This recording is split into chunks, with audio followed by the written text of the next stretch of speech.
पाकिस्तान और न्यूजीलैंड के दरमियान सीरीज़ कैंसिल हो गई। इसकी असल वजह सबके सामने आ गई। जी हाँ दोस्तों, ये सीरीज़ किसने कैंसिल करवाई है सब पता चल गया है। पूरी तफसील जानने के लिए वीडियो को एंड तक लाजमी देखें।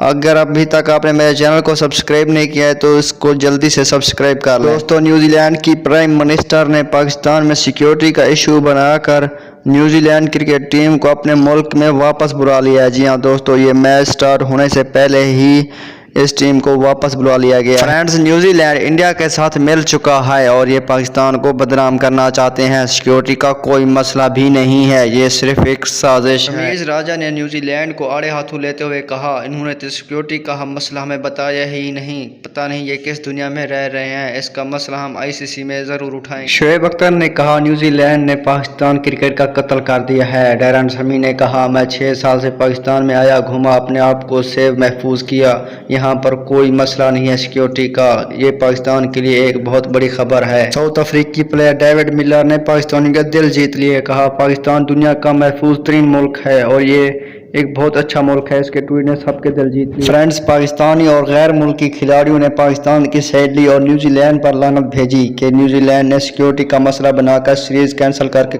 कई शौकीन का दिल मायूस कर दिया है। ये साफ नज़र आ रहा है कि ये इंडिया की साजिश है और पाकिस्तान को बदनाम करना चाहते हैं। दोस्तों, अगर आपको न्यूजीलैंड से नफरत है इस बात पर तो इस पर लानत लाजमी भेजें। कमेंट में अपनी राय लाजमी दीजिए।